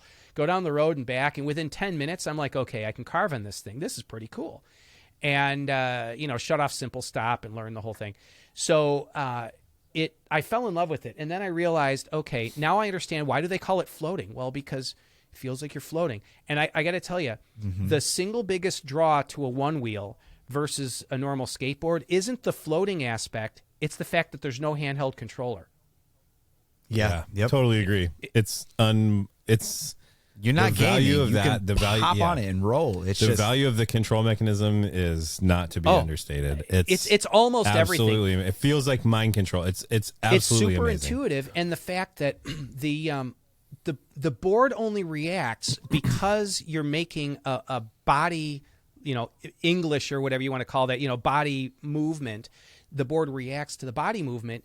It's different than the skateboard. Now, the skateboard, I handmade this thing, and I just use an RC car pistol grip transmitter. And that, you have to coordinate your finger movement with your leaning. If you just nail it, it scoots out from underneath you, and you end up on your back. Right. So you have to lean as you're pulling the trigger, and you have to learn to coordinate it. It's almost akin to you mentioned being a skateboarder in your youth. I was a bicycle freestyler in my youth, and you had to. I can still ride a wheelie for 10 minutes straight, whatever. I can do circles on the road, but you have to learn to coordinate pulling the brake lever when you're starting to go over backward to drag the brake. You have to coordinate that with your pedal inputs. It's the same way with a regular skateboard. With this, there's no coordinating multiple different body parts. It's mind control. Yeah, it's so mind control. Dude, I seriously like that. It can't be understated how amazing that system is. Yes, you think forward and it goes forward. You think slow it's down. It's unlike anything else on planet Earth. It is. There's nothing else like that. We have lighting. Our lighting just changed. Blue bulb. So I've become more mysterious now. Yeah. So our mystery in this segment, we answer questions from the community. Turn a flashlight on under my chin. So we'll get that sorted. But anyway, it's the intuitive nature of a one wheel is unique. Also, all of us in our family are unicycle riders. And actually, my son Jeremiah, who's now going to deal with the lighting tech issue, he is our unicycle expert.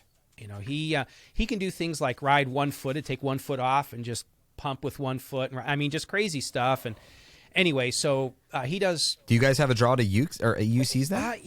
That's an interesting question. I've considered it, but man, I have so many toys. The last thing I need is I considered it, but no offense to the EUC riders out there, but they kind of look weird.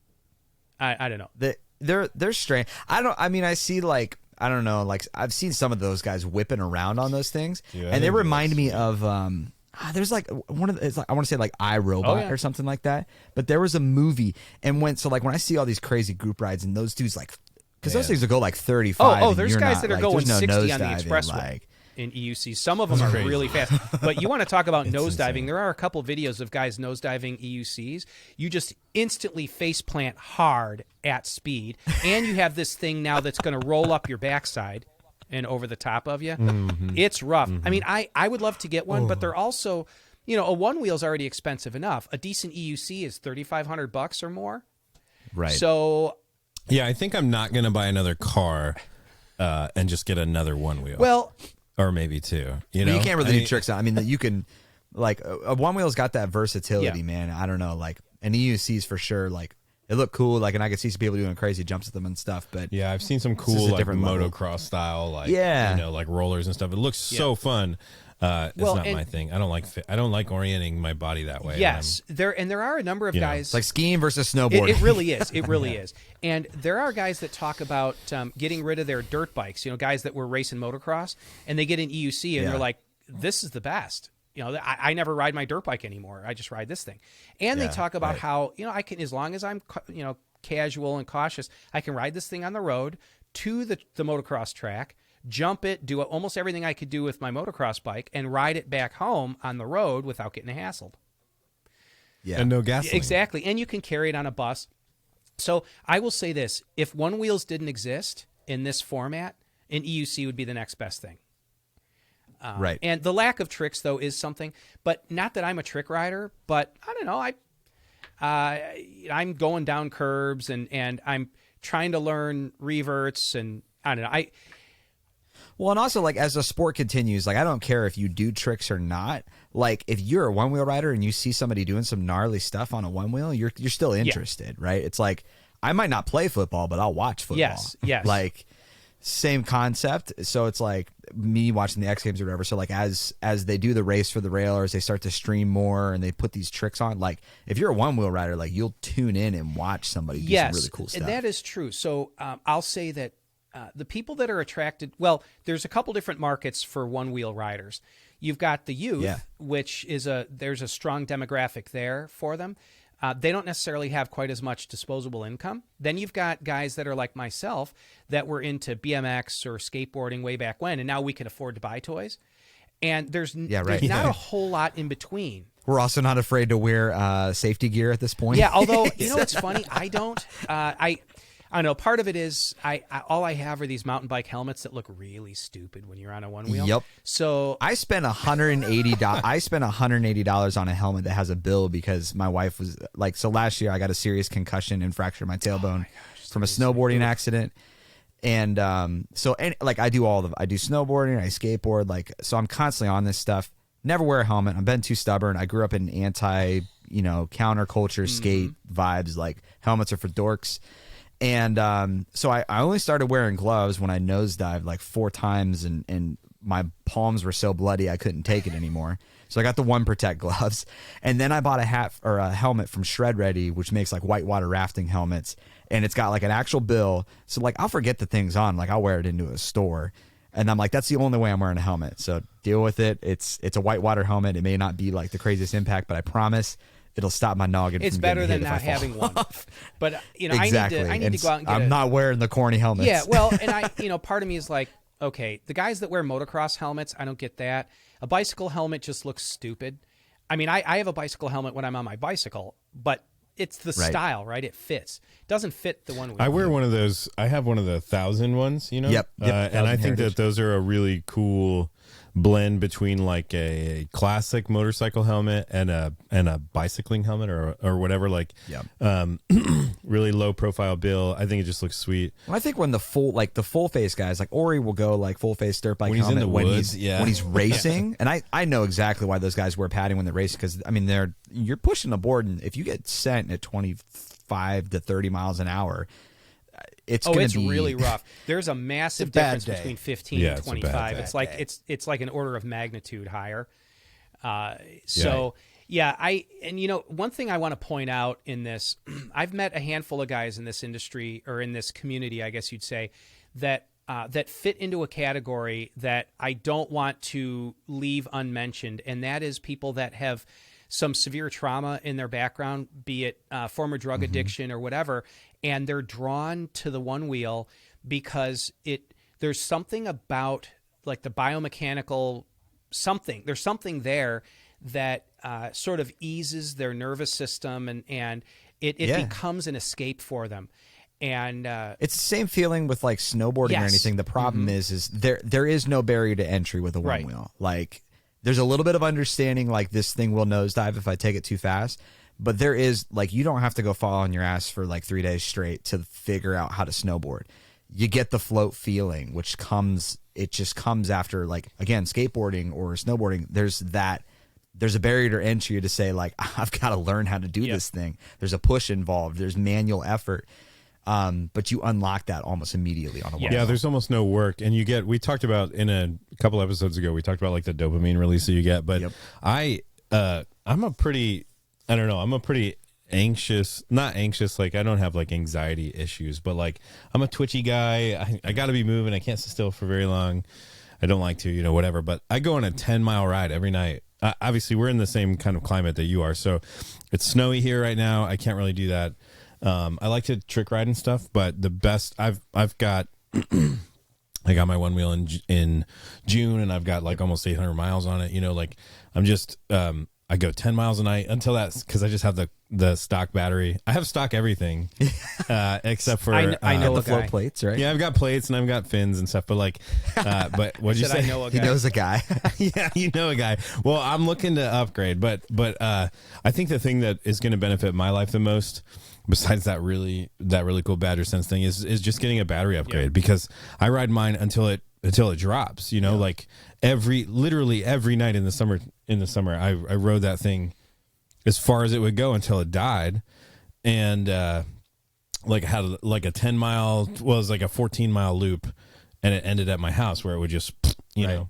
And I would love to add another 14 miles for to that, tons of people. The only thing stopping the stoke or stopping that feeling is just when my board's about to die. So I immediately on my XR got the JW battery. I'm like, we need to go forever. Cries and stock pint. Well, and what's funny about all of that is that we go for rides, and our pint, the pint is whatever they say, 6 to 8 miles or something. But we go. Taylor only gets like 2 miles on the trails. Well, and it's hilarious because our pints are like 10 miles. We'll go for a 10-mile ride, and my son's like, all right, I'm getting bad pushback. You look down at the lights on the pint. It's getting low. Let's go home.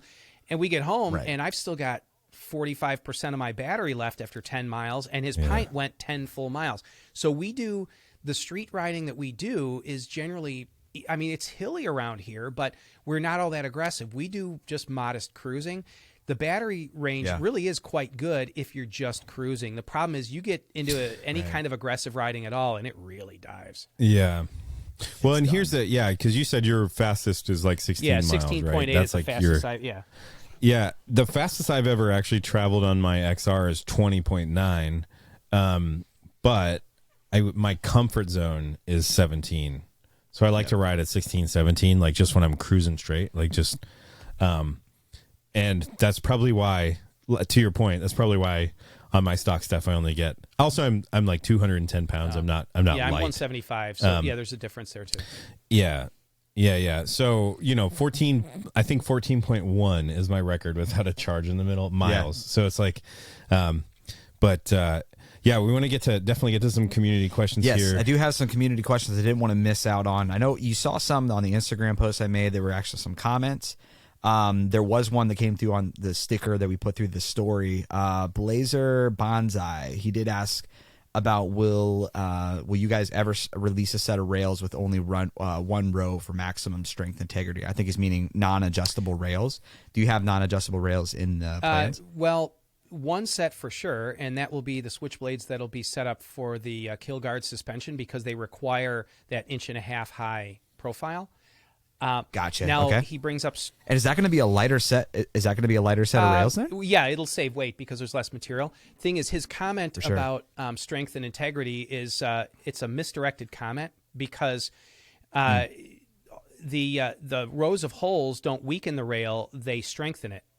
And the reason that they strengthen it, it's not the fact that there's material removed; it's the fact that they're wider in this area. So when you put weight on a one wheel, you're pushing down on the sides, and that puts an upward moment on the axle, and it wants to bend at either side of the axle. So the fact that our rails widen here actually increases the strength tremendously. They're twice as strong. So for dudes like Send It Sam Varner, like who are flying over cars on a one wheel, and the only thing they have to worry about is their bead popping on their tire. These may even be a better option if they don't want to bend rails. So it's when I started designing these, I wanted to hollow out the center between the holes, and everybody's like, no, you'll make it weaker. And that is not true. All of the strength is at the very bottom and very top of the rail. If you completely hollow out the center, this downward bending strength doesn't change. Material in the middle essentially does nothing. This is why a tube is as strong or stronger at times than a solid bar, because it's the perimeter that gives you the bending strength. So I have all this material in the middle just because no one would buy these rails if I hollowed it out, even though they have no clue about stress path calculation. And I mean, I don't mean to insult the commenter. It's just adding holes does not weaken the rails at all. What weakens them, it would be less material at the top edge here or at the bottom edge, and a narrower profile. So that's what weakens things. So broadening the profile, definitely it spreads the load wider, and the stress is taken at the top edge of the rail, and at the bottom edge of the rail, there's pretty much no load right in the middle here. So where all these holes are, it doesn't matter. Also, if you look at a lot of high-performance cars, people hear the term speed holes, or even aircraft. You see aircraft support ribs, and there's big holes in them. It doesn't weaken. In fact, holes, if placed in the right place, will strengthen that support rib, that truss. Gotcha.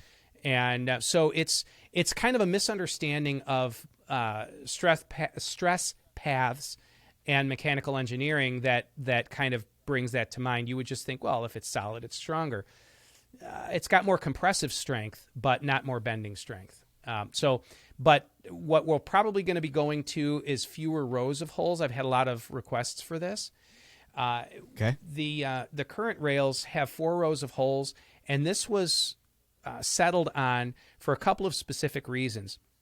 Now, first off, it's the second row of holes down from the top that would be essentially the stock position. If you put a stock rail across here and line up with those holes, the height at the center of the foot pads is where it would be on the stock rail.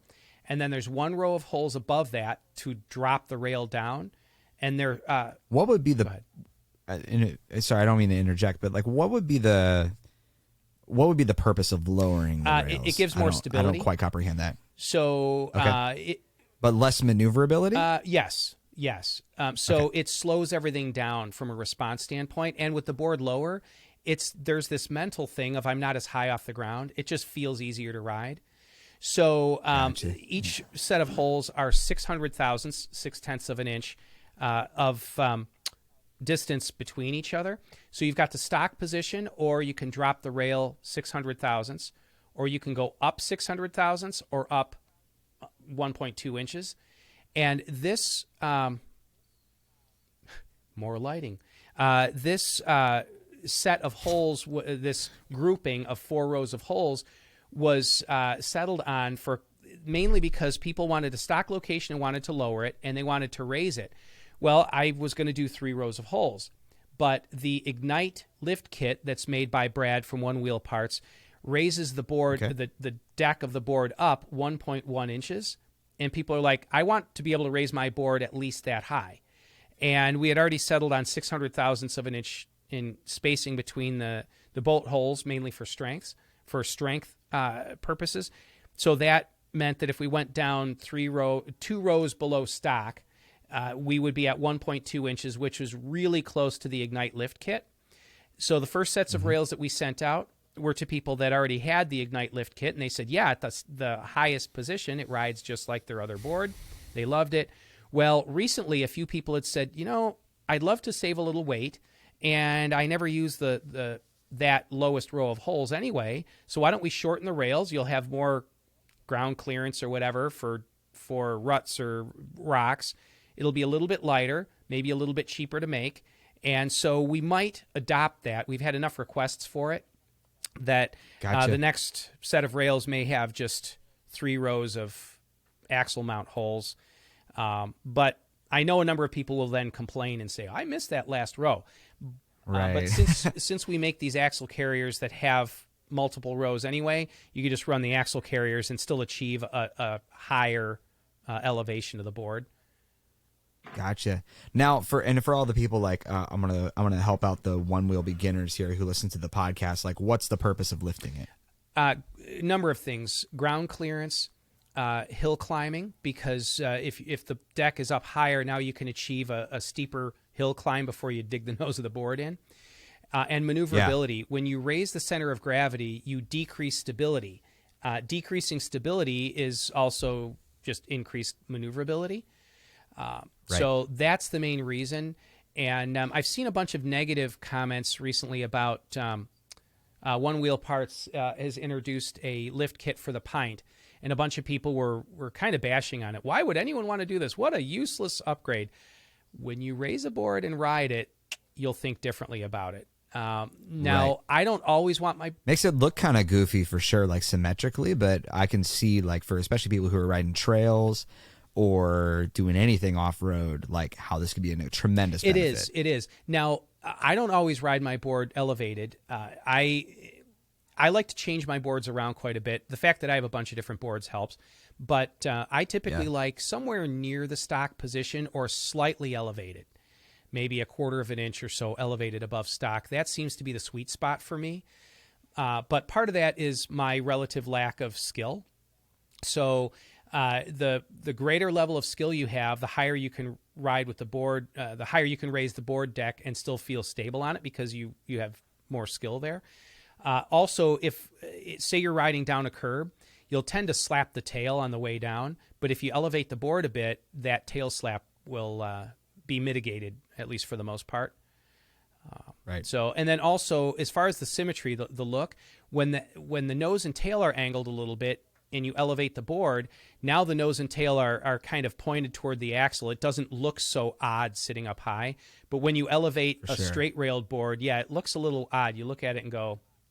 It just looks funny. Well, I'm curious, too, like for the motor balancing unit, like does it make that harder on... I don't know. Motor? I haven't noticed any difference. The controller seems to sense everything just fine. Gotcha. Okay. So... these are really, really gnarly. Now, are the rails and the suspension kits, and then the axles, like are those the three main products that you make? Or Well, is there anything else so I don't you... make suspension. The one board I made is just my own one-off thing. Your own thing. We are going to be making rails to use the Killguard's suspension, which is a product that's separate, different company. But I've had requests for it, as have they. A number of our customers have reached out, both to myself and to the guys at Killguards. And I think they're a smaller company, just a few employees. And we've had enough requests that it's worth, I don't want to say collaborating. They sent me a free kit so that I could measure it up, and I'll probably send them a set of rails and, whatever. But but it's awesome. For us, the products that we make are mostly rail sets, but also the axle carriers and titanium axle bolts. And I make different style rail guards to protect the sides of the rails. I've seen the titanium axle bolts. Are those the ones that have like the they're kind of rainbow colored. I forget what it's called. Yep, cool. What's the purpose of that? Like, would that help you? Just aftermarket, like stronger. I'm assuming. So I should have thought to. I was trying to remember. I got to bring everything. So I loaded my car with stuff, and I forgot a couple things. So I didn't bring any with me. There's a couple of things. Number one, titanium is lighter. Now, I already mentioned my rails add a little bit of weight. Actually, to be honest with you, adding a little bit of weight to a board, especially kind of near the center, increases stability off-road. I've had a couple of off-road guys say the board ride's better with that extra pound. That seems odd. When you add it at the extremities of the board, like adding an aftermarket battery, that weight is at the extremities, and that slows the handling down more so than adding weight in the rails in the middle. But anyway, the axle bolts are the titanium's lighter. It's stronger than steel. But one of the big things is the bolts that I make or have made for me, they're custom made. They're not just an off the shelf, I found some titanium bolts and I sell them. No, they're custom made and they're shouldered. And what that means is it's not threaded all the way from the end of the bolt to the head like the stock bolts are. Okay. It's only threaded where it threads into the axle carrier. Where it goes through the rail, it's a solid shank. And that's not only stronger, makes the bolt stronger, but it's bad to bear weight on threads. If you ever take your board apart, look in the hole and you'll see the threads have left sort of a scarring inside the clear hole within the frame rail. It's just, they just get bulk bolts and stick them in there and whatever. But it's if you're passing a bolt through a clear hole, a deep hole, and then threading it into another hole beyond that, you really should have a solid shank in the unthreaded area. And so there are other titanium bolts out there, but ours are the only shouldered bolts. They're not cheap though. I mean, it's $10 a bolt, but there's only 4 on the board, so whatever. Right. Yeah, like a $40 upgrade for, well, even like, again, like we have a lot of trick community people who listen into the podcast. And again, like if you're going to send this thing off, like, and you want to do some upgraded bolts, like that could be a really solid, no pun intended. That could be a really solid argument to be like, yeah.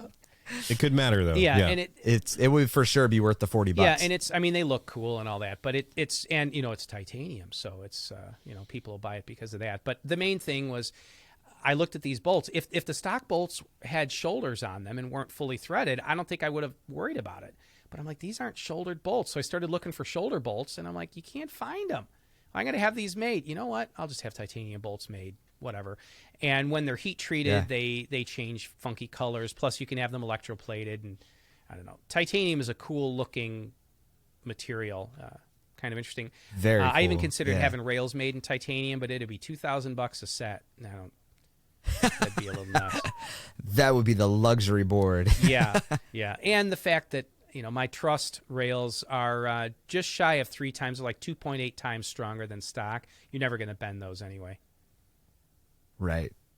Very cool, man. Where can people find, I know you said some of these things are out of stock or nearly out of stock and you're going to be batching them, but do you have a website that people can go to that we can kind of promote here? So I have my website it's sort of still under construction, but you can view the products there. It's like a Shopify site, well, right? I have that site, and then I have a Shopify page for ordering. And if you click on one of the products on my main web page, it brings you to my Shopify page to order. So they're not integrated together yet. That part's still under construction, Gotcha.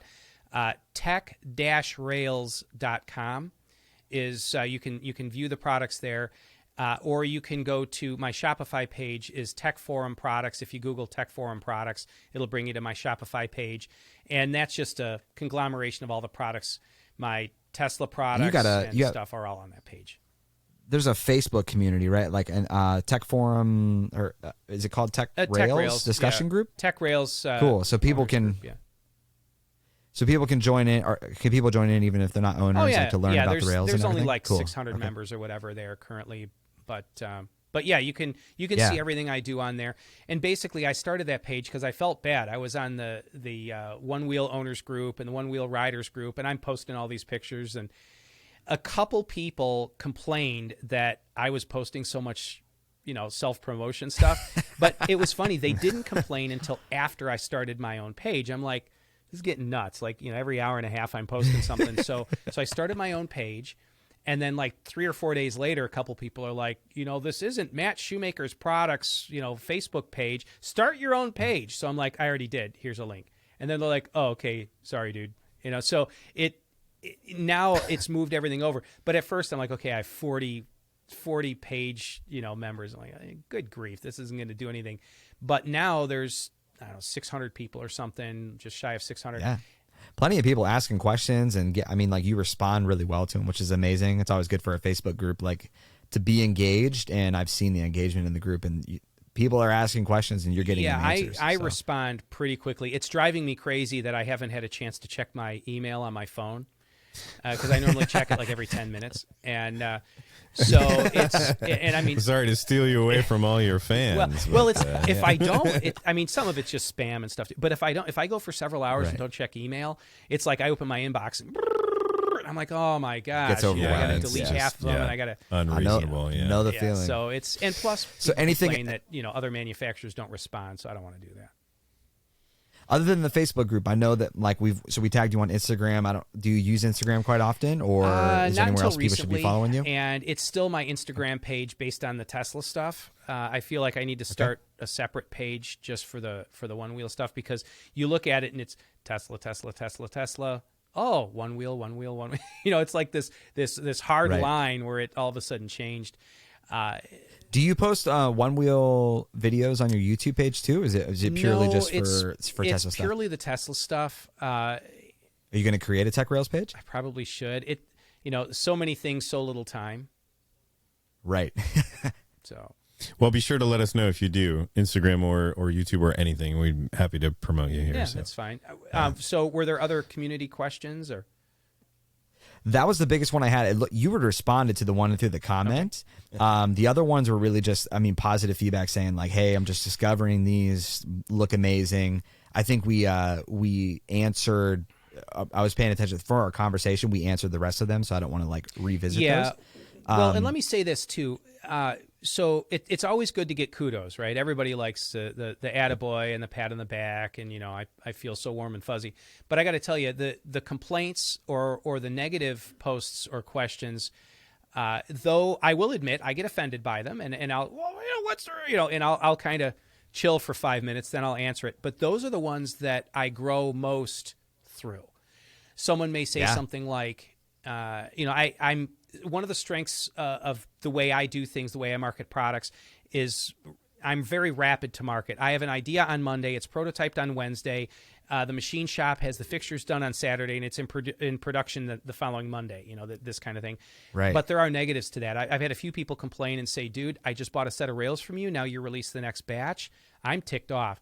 And so the negative comments like that are actually good for me, even though they hurt. It's like, well, wait a minute. You don't know what I'm going through. Whatever. I get all defensive. But I try to get defensive by myself, and then I respond later in kindness, and then I realize, hey, they have a point.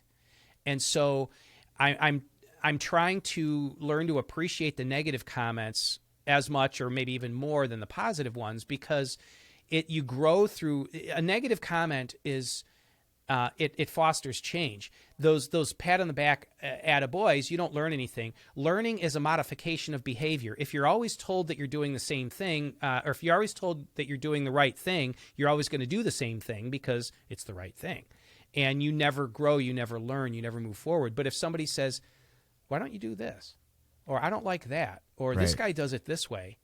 Well, instead of responding, well, there's a reason I don't do it that way, or whatever, it's better to go, all right, well, let's think of this and let's find a solution. My solution to the guys that had just bought expensive rails, and then I came out with the switchblades, a couple guys complained and said, I just spent $400+ on rails from you. Now you got these coming out. And I'm like, well, these are $750. Still, I would have bought them. To those people, I said, all right, you already bought rails from me. I'll give you a $200 discount on switchblade rails. So if you want to sell yours used or whatever, you can step into them at no loss. And that was my solution there. But negative comments, actually, I find to be very, very good, because it's only then that you can move forward. Just like competition is good. The Chinese that copy my Tesla stuff, the mounts that I make now are way better than I was making 2 years ago, and that's just because of them copying me. And I'm like, all right, I'll change it and improve it and move forward. That's Ford and Chevy do that back and forth. When I think in your industry, like in this industry too, you're very it's very lucky for you. Like the community is so supportive around the world. Like there's going to be a few negative, but you're not going to get like a ton of hate comments. True. More maybe people like that with buyer's remorse who are like, what the heck? Like I want these new ones now, even though I just bought that one. Same thing for somebody who may have just bought an XR and now is like pissed off that the GT is out, and they're like, why didn't you release that sooner, FM? Like it'll it'll always be that way. But luckily in this sector, at least for the one wheel stuff, like people are so positive and so supportive in this community all the way around, that I think that you're going to have that continued support and just continue to grow and have I'm very stoked to see the growth and progression you're making so quickly. Like I just heard about these things not too long ago, and like granted for me, when I saw the shocks at first, the suspension system, I was immediately like this is crazy looking. Like I would never put this on my board.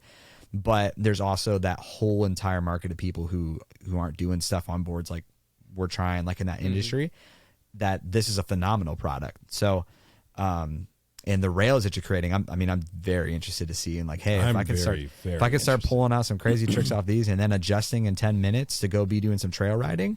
I already have 2 boards, one that's set up more for trails and then one for tricks. So having that flexibility just seems, it's like a no-brainer. Yeah, and I think that it's. Oh, and let me back up, because this kind of plays off of what you were just saying, but in a little bit different light. I had one guy that made a comment about the switchblade rails, and he's like, well, he goes, I don't know. For me, once I find a setting I like, I would just leave it there and never change it, so these aren't for me. Well, first off, right. A pickup truck isn't going to work for a single mom that lives in the middle of the city and just needs a little bitty grocery getter. But that grocery getter isn't going to work for the contractor that needs the pickup truck. And I use the analogy of, to answer that individual, I said, a sledgehammer is great for driving spikes and breaking up concrete, but you don't drive finishing nails with it. So, but also the thing with the switchblade rails, how do you know what setting you like unless you can make adjustments and try different things? If you buy a set of rails, whatever they are out there, there's a number of different angled rails out there now. If you buy a set of rails that are set up a certain way, for one thing, you're excited that you bought them, so you're going to give them the benefit of the doubt. And you're going to get used to them, and that is going to be what you like because that's the only option you had. So with my rails, whether it be just my normal fixed position rails that have different axle heights, you can at least adjust the height. And now with the switchblades, you can adjust the height, you can adjust the foot pad position. There are 24 different positions that you can adjust for between height and axle positions, 24 different combinations. And so now you can go, well, I like 0 degrees at the nose and only 3 degrees at the tail and 1 level below stock in axle height. That's what I like. Yeah. I'm never going to change it. I don't need these rails. Well, you didn't know you liked that position till you were able to make those changes to figure it out. Just like why have an adjustable seat in a car if I'm never going to change the position?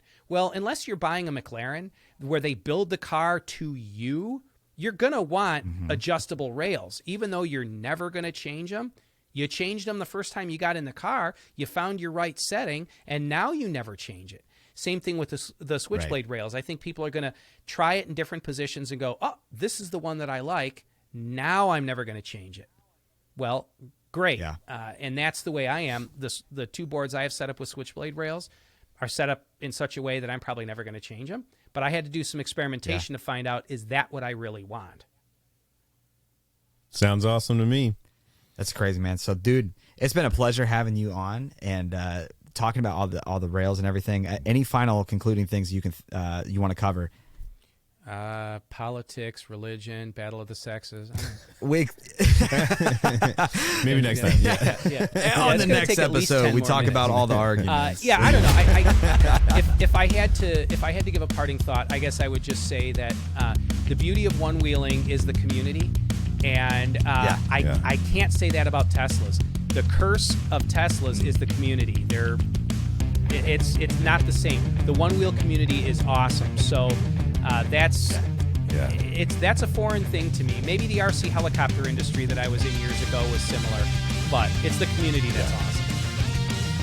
Dude, we're excited to have you in the community, making these rails, all these things. Much. When you have the single ones with the switchblades, I'm going to be pumped to have those and make a crazy concoction trick board. Cool. But, dude, it's been a pleasure, right. and we'll see you on the next episode, man. All right, you guys have a great day.